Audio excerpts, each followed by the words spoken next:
don't know, I'm Mr. Bell Scout. I say Mr. B for the Greene County folks. I want to first compliment all of you on your ability to get dressed up, and you all look very sharp, and we appreciate that as instructors. I'm not going to talk very long here because I want you to have the good pleasure of meeting Phan, who's going to be a keynote speaker for today. One of the things you guys got to realize is when you have a keynote speaker, the purpose behind that is to kind of set the tone. It's the introduction, it's the introductory paragraph, it's the anticipatory set, it's the thing that's going to kind of motivate you and provide purpose for us. So when you think about a keynote speaker, think about the message that's coming through here and how that's going to relate to the day today. One other little side note is, as you guys probably know, everybody who's participating today, such as Mr. Phan, are all volunteering their time. So they are here taking time away from work, their paying job, to spend a little time with you guys and try and get you headed in the right direction. So as you listen to his story, keep that in mind. As you see people today, thank them when appropriate, and keep that always on the mind that people are volunteering and trying to give back. They want to see you all be successful. I don't want to give away Mr. Phan's story. I want you to hear it for yourself. So without further ado, let's give a nice round of applause to Huan. Can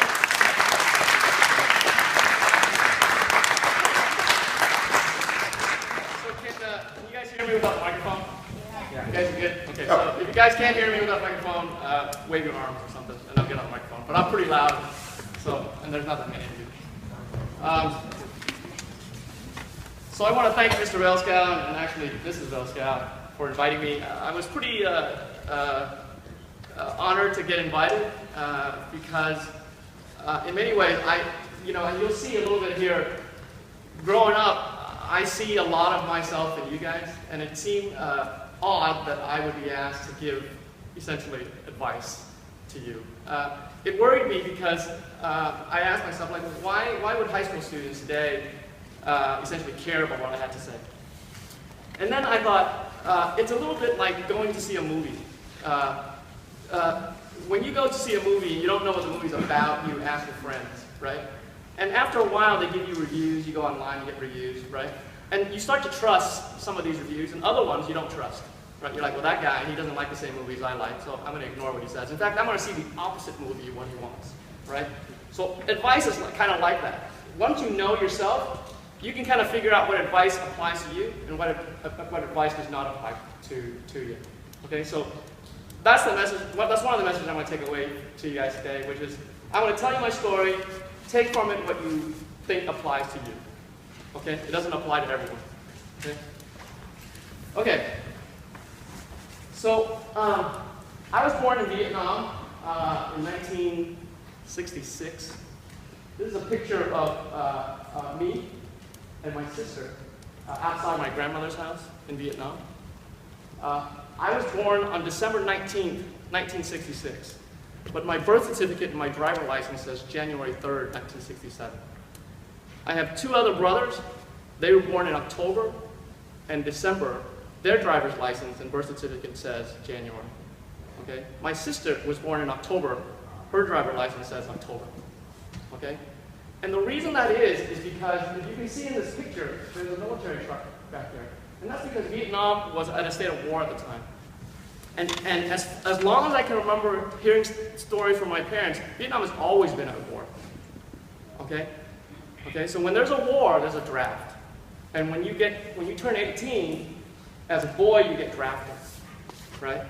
So if your birth date is if you're born in 1966, but your birth certificate says 1967, you get drafted 1 year later.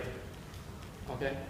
So as a mother, okay, you assume that 20 years from now, there's still going to be a war, and your sons are going to get drafted. And if you move their birthday to 1 more year, you can ensure that their sons will live 1 more year. Okay? All right? Now, I want to leave that with you a little bit, because growing up under that state, even when I was this young, I understood that perfectly. Okay? Okay? This picture outside my grandmother's house, my grandmother lived on this side. So this is the street. She lived on this side. And she had an upstairs, and the upstairs had a window, and the window had these bars on it, kind of like those old Western movie bars, right?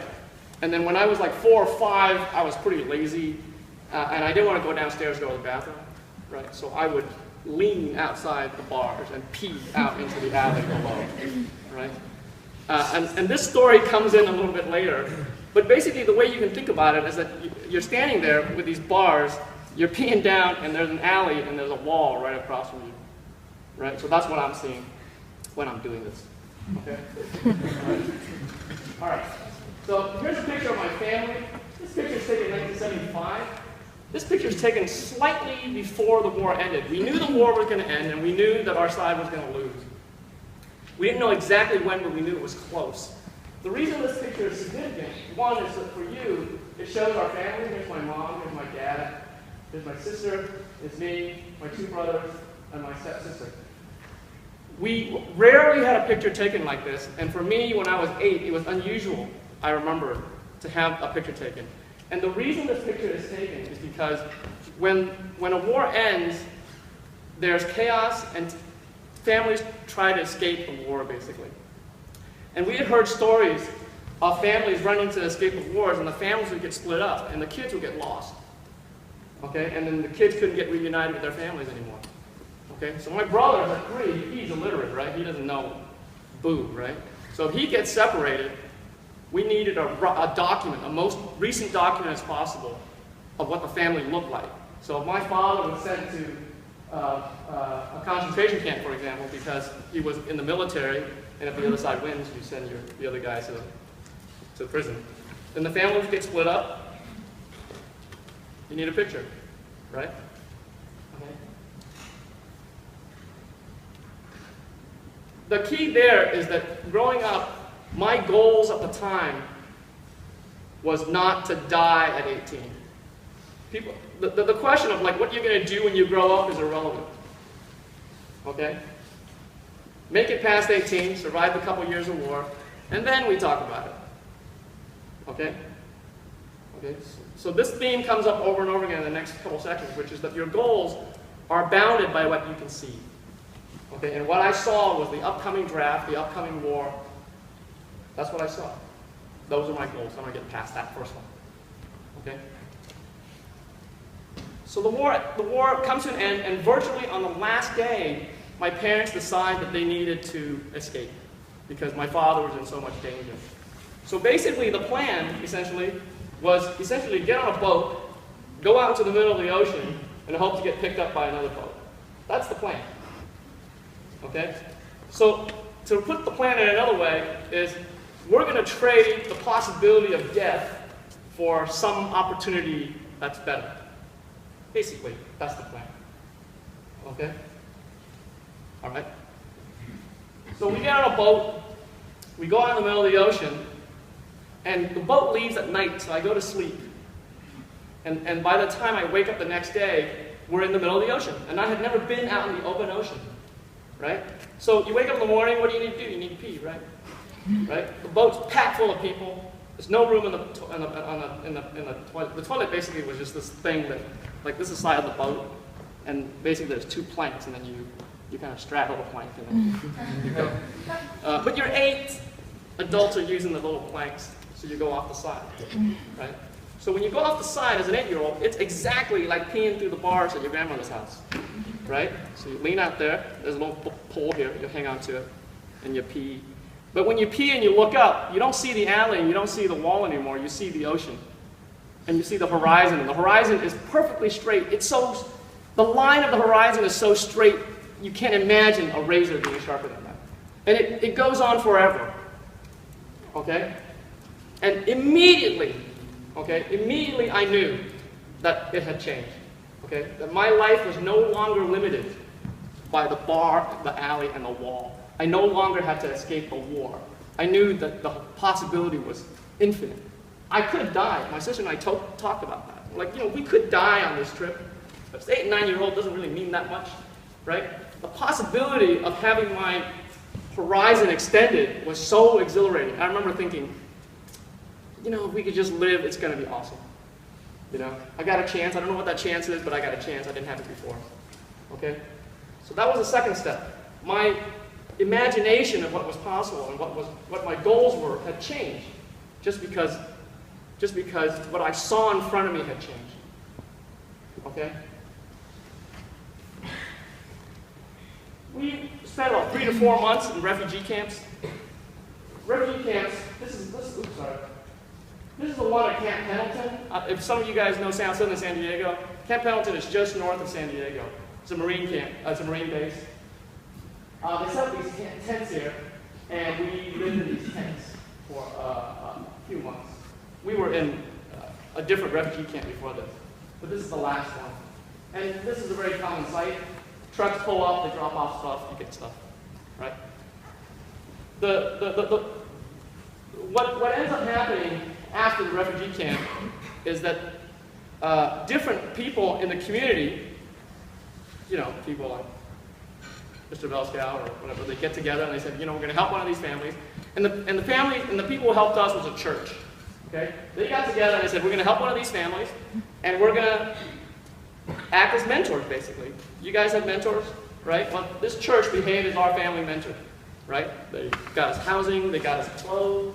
These clothes are all like donated clothes, right? So we basically have nothing, but we have mentors to help us get housing, get our kids in school, learn how to go grocery shopping, all the stuff, okay? So the short of it is that we made it. Now I'm feeling great.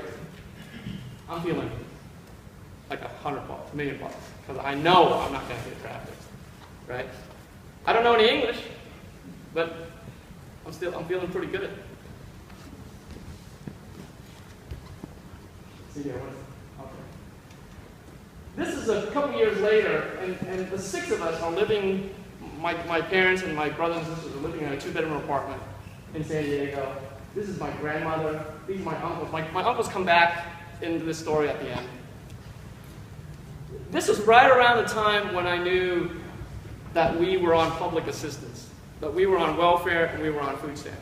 I don't know how long we were on it. We might have been on it for only a month here or there, but I knew we were on it. And I knew we were on it because we went to the grocery store one day and people were paying with cash, and when my mom got up to the counter, she paid with something else other than cash. And at that moment, I remember I walked away from the cash register because I was ashamed. I knew it wasn't good. Okay? So even though my life has now been extended, my horizon had been extended, my goals at that time was do something when you grow up so you don't starve. Do something when you grow up so you don't end up on public assistance. Okay? Okay, so my goals are getting better than death, but those are still my goals. Right? All right. I go to high school. That's exactly where you guys are. Right? By then, I was a pretty decent student. By then, so I was 8. I go to middle school. I go to high school. By then, I become a pretty good student. I'll get back to that in a little bit. Okay, so I go from no English to being a pretty good student. Okay. This is me. This is the soccer team. We were pretty poor that year. We were pretty good the year before. Terrible that year. But it was fun. One of the things that was interesting is that the pictures that you'll see next are all, scanned out of my senior year yearbook. Okay? So I had looked at my senior year yearbook and I just found it like a few weeks ago actually. When you said, hey, maybe you ought to show some, Mr. Belskow says, hey, maybe you ought to show some pictures. I'm like, where am I going to get these pictures? I don't have any pictures. He said, oh, I'll go to my yearbook and I'll scan them. And I scanned this picture, and then what I found is that when you scan it, there's a soccer picture of Kicks from Colts. This is the boys' team, this is the girls' team. This girl here, I ended up marrying, and she's filming me right over there. She's born in the U.S. She's not a refugee like me. That's a pretty good win, I think.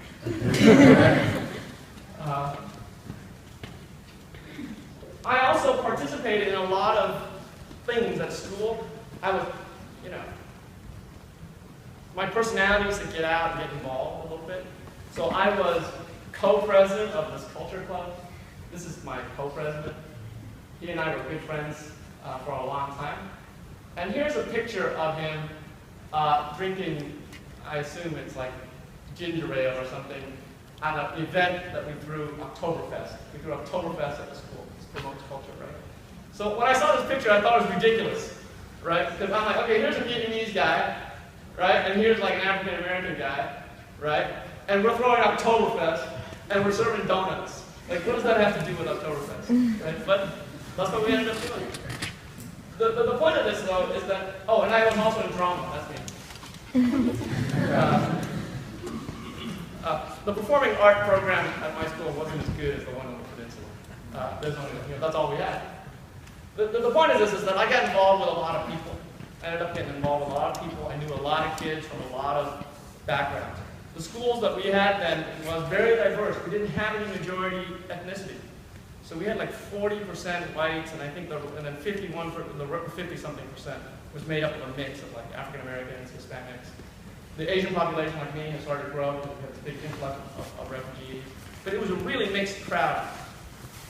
And then, so some of the decisions they were making were like random. And I'll tell you a story. I had a friend, we'd been friends for a long time. He got himself a car, and we went to the movies a lot. One day, we go to the movies, we finish watching the movie, and he's driving around this parking lot, and I'm like, what are you doing? And he says, and then he goes and he parks, and then basically what he tells me is, there's this car in this parking lot, and I'm going to break into it, and I want you to drive the getaway car. Okay, so come back in like 5 or 10 minutes when I'm done with my job, and then you drive me away. Okay? And I'm like, I don't know, man. This sounds like a bad idea. Right? But then he talks me into it. I said, okay, you go over to the car and drive the getaway car. We don't get caught. Okay? I knew it was a bad decision.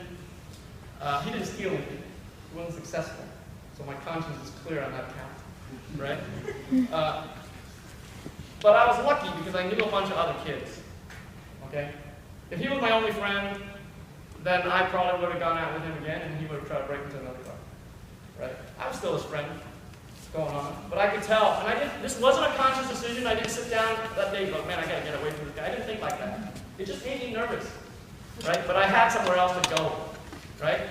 So I gravitated toward friends who didn't ask me to drive getaway cars. Pretty straightforward decisions, pretty key. Right? Right? I was a pretty good student. I was graduating high school, I was feeling great about myself. I said, I'm pretty sure I'm gonna get a good job. But even better yet, I'm pretty sure I'm going to go to college. I'm going to try to go to San Diego State. Or at best, I was going to go to UC San Diego or something like that. Near home, right? I'm not going to starve. I'm pretty sure I'm not going to get in public assistance now. Right? So I talked to my friends, the people who didn't ask me to drive getaway cars. And I said, well, what are you guys going to do? None of them worried about starving. None of them worried about getting jobs. None of them. They all assumed they weren't going to starve. They all assumed they were going to get jobs. Right? That was their assumption. Okay? Oops, sorry. This woman, this girl, I call her girl, she was a girl then, I guess, she's a woman now. She went to Northwestern. She went to Occidental. She went to UC Berkeley. She's now a professor at some university, I can't remember now. Okay? But basically, that's what they're doing. All my friends are like, oh, we're going to go away, we're going to go to selected universities, and we're going to pursue our dreams. We're going to get better. Okay? I don't know. I've been friends with these people for a while, since 7th grade, some of these guys. Why aren't I just like them? Right? I can do that. Right? So, I said, I want to apply to UC Berkeley. I'm not going to stay home. I'm going to go. How am I going to pay for it? I have no idea. Okay? No idea. I just went. Okay? Here I am at UC Berkeley. This guy here, he ended up being my best man at my wedding. He's giving me a haircut. He gave me a flat top. I carried this flat top around for way longer than I should have. But it was great at the time. Here I am working in a lab. I was a scientist by then. My major was in science. I was really, really lucky because I got into a lab that was doing work that eventually ended up winning the Nobel Prize. And I didn't understand that when I was there. But I was there the whole time when they were doing this. So I got the impression that that's how science was. I thought, oh, you just do science and then it's awesome. And that's how I'm going to be when I become a scientist, right? So this is like the recurring theme. You just see stuff and it looks normal, and then you assume that that's normal, right? So if normal is getting grafted and not dying, that's normal. If normal is like not getting on welfare, that's normal. If normal is doing awesome stuff and have people clap for you and win the Nobel Prize, that's normal, right? That's normal, right? This is my graduation day. This is a friend of mine. He ended up being an orthodontist. He's now our orthodontist. Our kids go to him. Okay? This is a picture of a party that we had for like a couple of days before the actual graduation. And we were molecular biology majors. Okay? And everybody on the front row here. Okay, so this is interesting. I'm graduating from UC Berkeley with a degree in molecular biology. Now I'm certain I'm not going to be on welfare. I'm going to get an awesome job. Right? This is great. Same thing happened as it happened in high school. I asked my friends, what are you guys going to do? None of them were going to do that. Okay? What were they going to do? They're like, we're awesome. We're going to go change the world. That's what they were going to do. Okay? So I'm like, oh, why can't I change the world? I should change the world. I don't know what I'm going to change it to, but I'm going to do that. Right? Every one of these people on the front row here ended up getting, going to graduate school, getting PhDs, or becoming doctors. Okay, every one. Okay? This guy is really interesting. Clem Donahue. Okay? Clem Donahue, I met him at UC Berkeley. And Clem Donahue would tell us stories about stuff he used to do. Clem Donahue dropped out of school and ended up getting these crazy jobs like washing poodles. Like people would come in, bring the dogs, and he would wash poodles. He cleaned the big window at the Monterey Bay Aquarium. Like he was one of those divers who went down. Like he did all these crazy jobs, right? And then he would walk around the lab, and we would be talking about stuff, and he would come up with some insight, and we were like, wow, that's pretty good, Clem. And Clem would say, that's the kind of stuff you can remember when you're not on pot anymore. So you don't have to like start out as a child prodigy and then go all through. Okay? Clem now is pediatric at UCSF. Okay? So he went to Columbia Medical School. He's now a doctor at UCSF. Okay? This woman here is professor at Duke. Okay? So let's back this up a little bit. Okay? The point I'm telling you, and this is the takeaway message in this first one, right? Is that your goals, and therefore your achievements, are bounded by what you can see and can believe. Okay? It doesn't do you very much good if you can see what's possible, but don't believe it for yourself. Okay? You have to get out there, you have to see it, and you have to do enough so you can believe it. Okay? We'll get back to how to do this, okay, in a little bit. But that was a big lesson for me. Okay? And this is a lesson that I've been learning. I've been struggling with learning this because you feel like an underdog, and you feel like, oh no, that can't be me, I'm an imposter. You know, these other people deserve it because they have these advantages, right? But even last week, I had a conversation with a friend of mine, and he told me the same thing. He says, Han, you can do this thing. Go do this thing. Give yourself permission to do this thing. Go do it. You can do it. Today. Okay? I thought I learned this lesson a long time ago, but I haven't. Okay? Lesson you learn all the time. Okay? Just checking the time. Okay. Okay, so dreams are good, okay? But dreams are nothing if you don't do something about them. They're just fantasy. Okay? So the next thing you want to do, and this is the big lesson, the other thing is you have to put in what I call, you got to make an effort play. You got to do something that's free. Okay? So the first day of elementary school, okay, I don't know a word of English. Okay, so you fill out those 3x5 cards where you're supposed to write down your name and your phone number so they can call you and you fall down sick. I didn't know what that card was. I copied the information from the kid next to me. My card said Elizabeth, some number.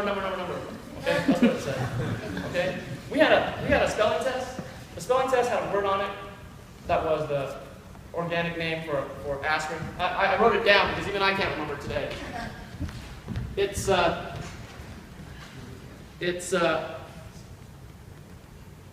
me see here. Let me make sure I get this right here. Acetyl salicylic acid. That was the spelling word in 4th grade, okay? And we had this kid, Gretchen. The teacher says, Gretchen, can you stand up and spell the word? Gretchen stood up and spelled the word. I could tell right away that Gretchen was the smartest kid in the school, okay? I didn't know a word of English. I'm like, okay, spelling test at the end of the week, I'm in big trouble, okay? Okay, I got 100% on the spelling test. Okay, why? Because spelling test is just an effort play, right? You don't have to know what it means. You just go and you memorize it, you get 100%. Done. Okay? That's an effort play. You get those points for free. Okay? Multiplication table, 4th grade. Learn the multiplication table. You don't have to know any English. You get it for free. You can't do any of the word problems, but you get those points for free. Okay? They want you to write down the date and the name at the top corner. Write it down. Get those points for free. Okay? You've got to make the effort play. Okay? The effort play is key. In grad school, people think, oh, you get a PhD, it's a big deal. People are smart. No, it has nothing to do with that. Okay? In graduate school, I was successful in graduate school because, I'll give you an example. There's an experiment that takes 3 days to do. Okay? I decided that there was a way to do it in 2 days. Okay? And the only trick was, don't go to a lab at 8 in the morning, go to a lab at 6 in the morning. Okay? And leave at 10 at night. And just do that for 2 days, and you save yourself a whole day. Okay? You're not working the whole time. Okay? I mean, it's not like you're like grinding away the whole time. You just have to time it right so that that's what you do. 2 hours earlier, 2 hours later, you save yourself a whole day. Okay? Okay? You don't have to be very smart to know that that allows you to do many more experiments than you could have. Right? So even if you're dumb and you make mistakes, well, you get another chance. Right? This applies everywhere. I was a dishwasher, and I bust tables at the Sizzler, which is kind of like Applebee's. Right? Right?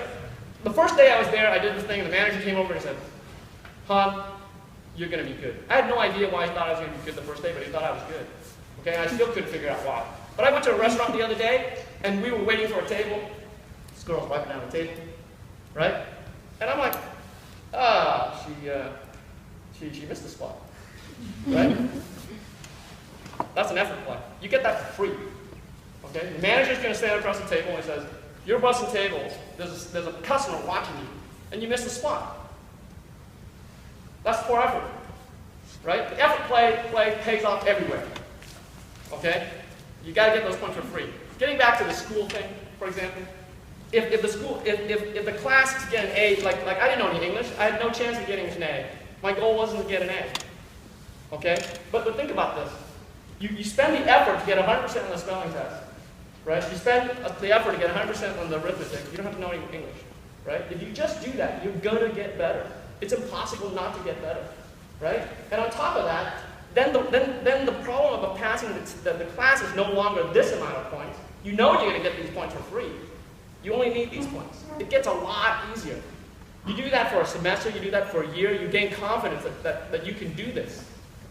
Okay? So you know going to the next year, I'm going to get these points for free. Okay? The class gets easier. Okay?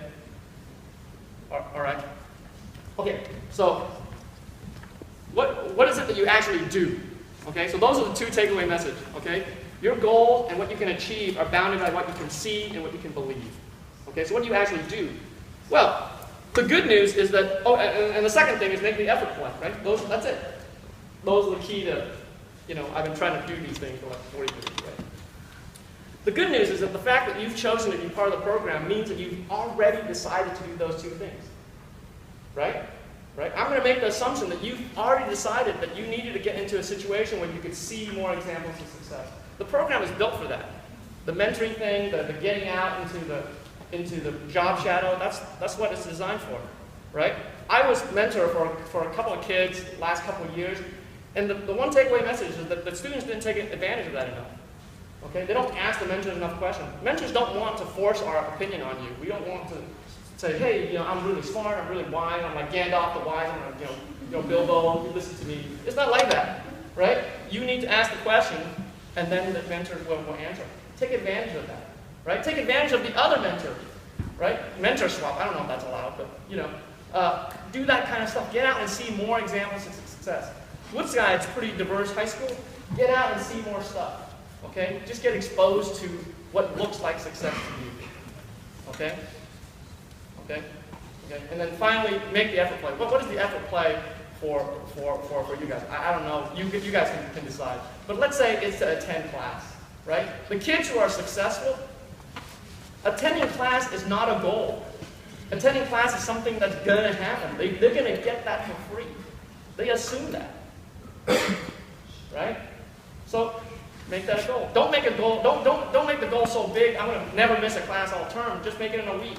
I want to make a class every day this week. Give yourself some way to gain the day back that you lose. You miss a day on Friday, for example, for whatever reason. It's not a good reason. But do something on the weekend that allows you to get that back. Right? That allows you to check that off on a calendar. To do it personally. Like, I'm going to spend an extra hour studying. That allows me to check it off on the calendar. Keep on doing that kind of stuff. Get that stuff for free. Make it a habit. Okay? Right? That's the kind of stuff you want to do. Okay? So, okay, what I want to close is, I want to really encourage you guys, because I'm not telling you anything you guys don't already know and have already decided to do. Okay? You guys have already decided to seek out diversity, to seek out success, and to see examples of it. Okay? You guys have already decided to make the effort. You guys have already decided to make the effort for it. Right? What I'm telling you is that those decisions are the right decisions, and to do more of it, take more advantage of the opportunity that's available in this program.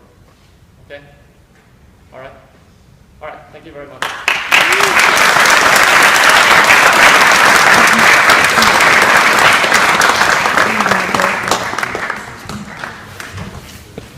One more round of applause.